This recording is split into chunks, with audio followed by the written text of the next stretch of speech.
நீங்க கொடுத்த பொருள் கெட்டு போய் தானே இருந்துச்சு. நீங்க எங்களை கேட்டு கொடுத்தீங்களா கேட்காம கொடுத்தீங்களா ஸ்வீட்டை? நாங்க உங்ககிட்ட எடுத்து வந்து காமிச்சோம்ல, அந்த பொருள் கெட்டு போயிருந்துச்சுங்களா? நாங்க கொடுக்கும் போது கெட்டு போயிருந்துச்சுங்களா அந்த பொருள்? நீங்க அதுக்கு என்ன பண்ணணும்? உங்க பொருள் கெட்டு போனது உண்மை தானே? நான் வந்து இல்லைன்னு சொல்லுவேன் சார். சொன்னீங்க அக்செப்ட் பண்ணிட்டேன். அடுத்து என்ன பண்ண அவங்கள்ட்ட கேட்டேன். நான் கேட்டு தான் என்ன பண்ணாரு அடுத்த ஞாபகம் ஒன்று கேட்டு தான் நான் அதுக்கு சொல்லவே. சென்னையில் தமக்கு குழந்தை பிறந்ததை கொண்டாட 5000 ரூபாய்க்கு வாங்கிய கோன்பாக் அல்வா பாக்கெட்டில் கெட்டுப்போன இனிப்பு இருந்ததாக கூறி மணிகண்டன் என்பவர் கீழ்ப்பாக்கம் போலீசில் புகார் அளித்துள்ளார். அந்த இனிப்பை சாப்பிட்ட தமது உறவுக்கார குழந்தைகளுக்கு வாந்தி மயக்கம் ஏற்பட்டதாக தெரிவித்துள்ள மணிகண்டன், இனிப்பை விற்ற பேக்கரியில் கேட்டபோது சரியான பதில் அளிக்கவில்லை என்றும் புகாரில் கூறியுள்ளார். என் பேர் மணிகண்டன், ஹைகோர்ட்டில் அட்வொகேட்டாக இருக்கேன். நேற்று ஒரு ஃபங்க்ஷன் சொல்லிட்டு நான் இங்கே வந்து ஸ்வீட் வாங்க வந்தேன். நேற்று வாங்கிட்டு போயிட்டு கொடுத்தோம். நம்ம பசங்களுக்கு கொடுக்கணும், சின்ன சின்ன பசங்களுக்கு கொடுக்கலான்னு சொல்லிட்டு காக்கா ராம் பிரசாத்தில் வந்து ஸ்வீட் வாங்கினேன். மொத்தம் ஒரு 5000க்கு வாங்கினேன். அதில் இந்த பக்கல்வான்னு சொல்லிட்டு ஒரு ப்ராடக்ட் மட்டும் நேற்று பசங்களுக்குலாம் சின்ன சின்ன பசங்களுக்குலாம் கொடுத்துட்டு சாப்பிட்டுட்டு நேற்று நைட்லேருந்தே ஒரு மாதிரி லூஸ் மோஷன் ஒரு இதாகவே இருந்தான் பையன் சாப்பிட்டவன். இப்போ இன்னைக்கு பார்த்தா மத்தியானத்துலேருந்து ஓவர் சிக்னஸ்ஸு சாப்பிட்டா ஒரே லூஸ் மோஷனாக போச்சு. அட்மிட் பண்ணி பார்த்தா சாப்பிட்ட பொருள் தான் ஃபுட் இதுன்னு சொல்லிட்டு என்ன சாப்பிட்டேன்னு கேட்டோம். பார்த்தா இதுதான் ஸ்வீட் தான் நிறையா சாப்பிட்டுட்டு இருக்கேன்னா.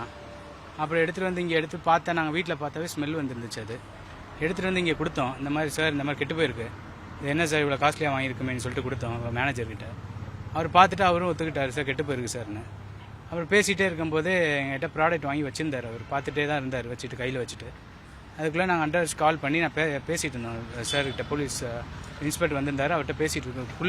பொருளை எடுத்துகிட்டு போயிட்டு அவங்க ஓனர்கிட்ட கொடுத்துட்டாரு. எங்கிட்ட எந்த பர்மிஷனும் கேட்கல, எடுத்துகிட்டு போகிறேன் எதுவுமே கேட்கல. அவர் எடுத்துகிட்டு போயிட்டு இப்போ பொருளும் கொடுக்க மாட்டுறாரு. கெட்டு போன பொருள் நான் ஃபோன் எடுக்க மாட்டார் ஓனர். பொருளை வச்சுட்டு கொடுக்க மாட்டுறாரு. இது வரைக்கும் நான் கிட்டத்தட்ட 8 o'clock இங்கே வந்தேன். நானும் வீட்டில் இருக்கவங்களோடையும் நான் எங்கள் அக்காவோட வந்தேன்.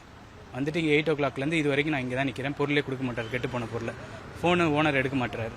இதுவரை நாங்கள் இங்கே தான் நின்றுட்டே இருக்கோம். ரெஸ்பான்ஸ் எதுவும் சொல்ல சார். ஒழுங்கா பார்த்துட்டு அவர் என்னன்னா கெட்டு போயிருக்குன்னு ஒத்துக்கிட்டார் மேனேஜர். பார்த்துட்டு அவர் அந்த ஸ்மெல்லே தெரிஞ்சிச்சு கெட்டு போயிருக்கு சார், அதை நான் பேசிட்டு நான் சொல்கிறேன் சார்னு சொன்னார். அதுக்குள்ளே எனக்கு வந்து பேசிகிட்டு இருக்கும்போதே அவர் எடுத்துகிட்டு போயிட்டார் ஓனர்கிட்ட எடுத்துகிட்டு போயிட்டு இதுவரை ரெஸ்பான்ஸ் இல்லை, ஃபோன் எடுக்க மாட்டார் ஓனர். மொத்தம் 5025 சார். நேற்று கரெக்டாக ஒரு மத்தியானம் 12:20 சார்.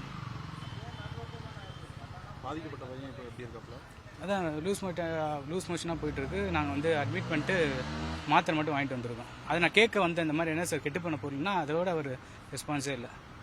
பரிசோதித்து பார்த்தது கெட்டு போன உணவு சாப்பிட்டு தான் இப்படி ஆயிடுச்சு. ஆமாம் அதான் சார் பார்த்து தான் ஃபுட் இதுதான் அப்செட் தான் ஆயிருக்கு. சாப்பிட்டனால தான் ஸ்டொமக் அப்செட் ஆயிருக்குன்றாங்க. மெடிக்கலில் என்ன சொல்கிறாங்க, அட்மிட் பண்ணி ட்ரீட்மெண்ட் பார்த்தீங்கன்னா டேப்லெட் கொடுத்து அனுப்பியிருக்காங்க சார். இந்த மாதிரி ஜங்க் இதெல்லாம் சாப்பிடாதீங்க பாருங்கன்னு சொன்னால். அப்போ நான் வீட்டில் வந்து என்னடா சாப்பிட்டேன்னு கேட்கும்போது தான் அவன் இது காமிச்சிட்டு இருந்தான். இது மட்டும் தான் இருந்துச்சு. சாப்பிட்டவருக்கு வயசு என்ன இருக்கும், என்ன எத்தனை? சின்ன பையன் சார், அவன் என்ன ஒரு இப்போ 10th படிக்கிறான் சார். போலீஸ் தரப்பில் என்ன சொன்னாங்க? அவங்க சொல்கிறது எல்லாமே நீங்கள் ஸ்வீட் ஏன் கொடுத்தீங்க அவங்ககிட்ட அப்படின்னு. சார் அவங்ககிட்ட நான் காமிக்கணும்ல சார், வந்தவங்ககிட்ட ஃபஸ்ட்டு கெட்டு போனதும் காமிக்கணும்ல, அதுக்காக தான் கொடுத்தோம். நாங்கள் வெளியில் பேசிட்டு வர்றதுக்குள்ளே என்னையும் கூப்பிட்டாரு, அவங்க சார்பிலையும் ஒருத்தவரை கூப்பிட்டாரு. நாங்கள் 2 பேரும் போயிட்டு வர்றதுக்குள்ளே அந்த மேனேஜர் கொடுத்து விட்டார். அது போச்சா என்னன்னே தெரில. இப்போ ஸ்வீட்டை கெட்டு போன ஸ்வீட்டை கேட்டால் இல்லைன்றாங்க. இங்கே இருக்கா போயிடுச்சா என்னன்னே எங்களுக்கு தெரில.